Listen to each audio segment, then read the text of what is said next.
హైదరాబాద్లోని అంబర్పేట్లో సిపిఎం నేతలు ఆందోళన చేశారు. కేంద్రంలో అధికారంలో ఉన్న బీజేపీ బొగ్గు గన్ల వేలంపాట ఆపాలని నిరసన వ్యక్తం చేశారు. మంచిర్యాల జిల్లాలోని శ్రావణపల్లి బొగ్గు బ్లాక్ను కేంద్ర ప్రభుత్వం వేలం వేస్తోందని అంబర్పేట్ జోన్ కన్వీనర్ మహేందర్ మండిపడ్డారు. తెలంగాణలో సింగరేణి కాలరీస్ బొగ్గు గన్ల తవ్వకం కోసమే స్థాపించిన ప్రభుత్వ రంగ సంస్థ అని తెలిపారు.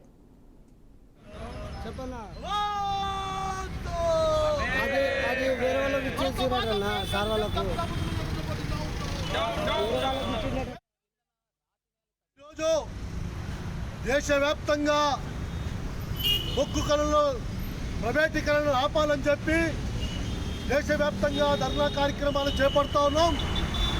నూతనంగా ఏర్పడిన మూడో దఫా ప్రధానమంత్రి అయిన నరేంద్ర మోడీ నాయకత్వంలోని బీజేపీ ప్రభుత్వం దేశ సంపద మొత్తం కూడా ప్రైవేటు కార్పొరేట్ సంస్థలకు అమ్మేసి దేశాన్ని మొత్తం కూడా నాశనం చేసే ప్రయత్నం చేస్తూ ఉన్నారు.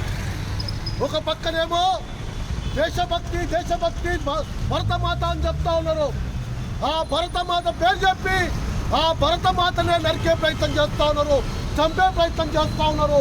ఈ రకంగా దేశంలో పేదరికం పెరిగిపోతూ ఉంటే దేశ సంపద మొత్తం కూడా సామాజిక వర్గాలకు వెనుకబడిన ప్రజలకు ఇవ్వకుండా బరాబరా కార్పొరేట్ సంస్థలకు అమ్మేసే ప్రయత్నం చేస్తున్నారు.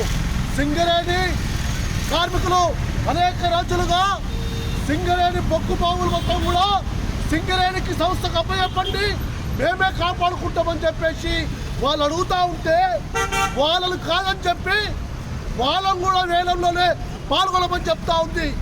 అంటే దేశంలో బొగ్గు మొత్తం కూడా కరెంటు ఉత్పత్తి కోసం ఇతర ప్రజల అవసరాల కోసం ఉపయోగించాలి, కానీ ప్రైవేటు వాళ్ళకు